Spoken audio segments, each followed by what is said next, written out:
go straight into it. What is the big idea? What are you working on? Like, what is the big idea that you want to share with the world? Come on. Yeah, so I see that your presentation is titled Micro Lending in Africa and micro lending in general. So many of you are familiar with microfinance, micro lending, and it's been around for a few decades.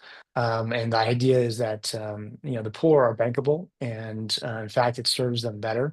But there's also historically through the years quite a bit of money made through microfinance. The big idea that we're coming to, or that we're seeing, I should say, is that the digital finance and embedded finance world, and I'm going to come back and define what that is. Embedded finance and digital finance is pushing the new wave of microfinance. What do I mean by that? It is reaching new sets of borrowers and customers that the traditional microfinance methodology was unable to serve. And so this new wave of, I'm going to call it digital micro lending or digital microfinance or just digital finance is really hitting a whole new market and unlocking another billion, trillions of dollars of new value that otherwise would not be unlocked. One quick statistic for you. How much credit is there? So you may know this, but in the US, for example, credit is over 200% of GDP, of annual GDP. In Africa, credit only makes up about 30 some percent of GDP. And So you know lots what happens when was that? lots of room to grow. I mean, Lots of room to go in. And for you know what US, I'm happens, not right? surprised, but for Africa, Right. No, I'm exactly, surprised. right? But you know when the Fed cuts back interest rates a tiny bit, and then oh my gosh, recession! Oh my, this is crazy. You can imagine what a little bit more credit, even going from 30 to 50%. You know what that could do in terms of unlocking human potential, unlocking economic value. And that's really what we're talking about. So it's really about using a similar concept that's been around for a while. How do you get credit to the unbanked or underbanked or underserved, but using this new technology, digital payments and data to do it in a much more efficient way to serve a whole new audience. Um, so honestly, when like a lot of people, including me included, when we hear banking the poor, like people tend to cringe, right? Like, Mm, aren't you bound to lose money? Like, you know what I mean? Like, how can there's any profit? Because people are poor. Like, in the risk lending to them, it's just too much. And I had all this before I did my first series in micro lending in Africa. Then I learned, mm. wow, that's actually the return is quite handsome. But I think what you alluded to is you actually have improved model to underwrite or to approach underwriting as a whole. So you're reducing a lot of risk in there. You're providing a lot of transparency and things like that. Like, did I Yeah. right? Yes. Two things. One is that yeah, the poor pay a lot more in terms of interest rates and costs general But they have to than be able to we pay as back, well. right? No, but so I'm going to come back to this in a Okay. second because it's important. Okay. So I'll make 3 points. So Yeah. point Yeah. number one is that they pay a lot more for everything, including things like water. So that's number one.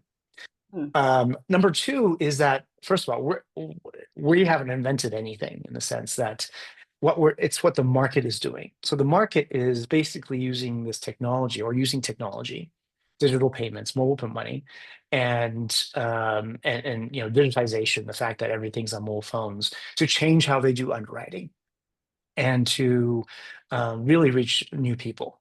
The third point, which is a very important point that kind of you alluded to, is that what is not going to work or doesn't work, and I would actually say it's unethical, is irresponsible consumer lending. So if you give credit or give loans to people who don't have a way to make money to pay it back, well, you're going to lose your money. And it's also unethical because they get burdened with debt. So Right. what we actually focus on, or we focus on partners who do this, are partners, digital embedded finance companies and fintech lenders who focus on small businesses. And the idea is that if you help small businesses make more money in a way they otherwise cannot, then they actually have a way to pay you back. But it's even better than that. Because of mobile money and all this data, you can actually just take a share of their incremental income. So it's like saying, you know what? Okay, I'm going to give you money, but I'm going to give you money. You're going to make more money with it. And that's how you're going to pay me back. And we're going to make sure that happens that way, the way I just told you, because we're going to plug right into your mobile payment accounts and collect from you directly from your mobile payment accounts. Okay. So this is, to me, this is the big idea. Like, it's not a typical like traditional micro lending, we know.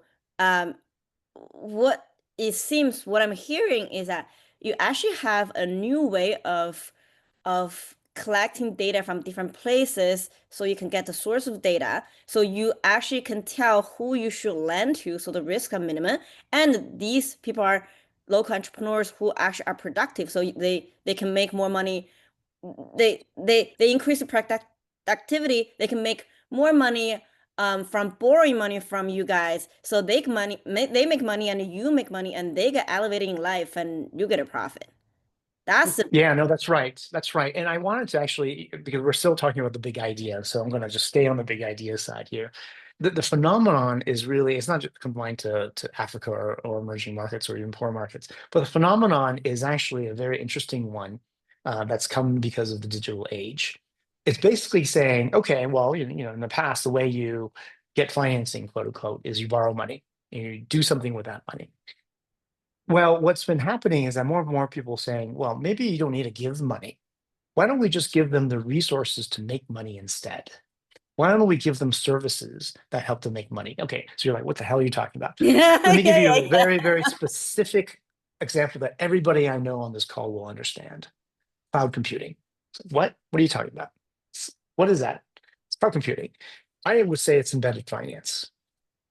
Before cloud computing, if you were an entrepreneur and you wanted to start an e-commerce company, what did you need to do? You need to go out and raise, I don't know, $500,000, $1 million, buy your servers, buy your storage devices, buy all that stuff, and then you launch your e-commerce company. And then came along cloud computing, and then with a credit card, you can suddenly launch an e-commerce company. Well, you know what happened, right? There was an explosion of entrepreneurship. And many of the billion-dollar businesses that exist today came out because of that innovation. So it just unlocked tremendous amounts of value. Why? Because you lowered the barriers to entry to entrepreneurship because you gave people the resources to start to e-commerce company, not necessarily the high friction process of giving them money. So what's happening in emerging markets, or especially in markets that just don't have the deep, efficient capital markets like the US does, is that that's happening for everything. Oh, you need a car to be an Uber driver? Oh, yeah, here's a car subscription. You pay as you go um, transport. Oh, you need refrigeration to keep your crops cool so that you can sell more of it and lose less of it. Oh, here's a pay as you go refrigeration service. The list goes on and on and on. And so giving, and then even merchant lending, quote unquote, it's not merchant lending, you get the money and you do whatever you want with it. You get inventory. So we're going to actually finance the inventory for you. You take it and you make it work. Now, at a core concept, that's not new, but what makes it different now versus, let's say, 30 years ago is that because of digitization, the prevalence of mobile phones, digital mobile payments, etc., that technology is how you scale that model. I mean, you could have done this before and said, hey, here's a motorcycle, just use it, make some money, and bring it back to me. Well, number one, how do you know what they're going to do with the motorcycle? You don't. How are you supposed to track them? You can't. How are you supposed to recover your repayments? Well, you go there and knock on their door. That doesn't scale very well. But now with data and mobile payments, you can say, oh, well, gosh, I can see how many rides you did on Uber, through Uber. Oh, in fact, I could just collect directly from you through the Uber platform or through mobile payments. And so because of digitization and the ability to be proximate to these businesses at scale, proximate to these small businesses at scale, you can really reach this new market. So, okay. So, let me summarize if I hear it right. What you're doing is you're lending to small business where you can underwriting, you have the transparency of data, and you can take payment directly from them, and you can help them more productive. Is that right? That's right. That's right. We finance productive assets. I hate using that word too much because it's very geeky. But yeah, Okay. we finance productive assets and only productive assets. Okay, yeah, that makes much more sense.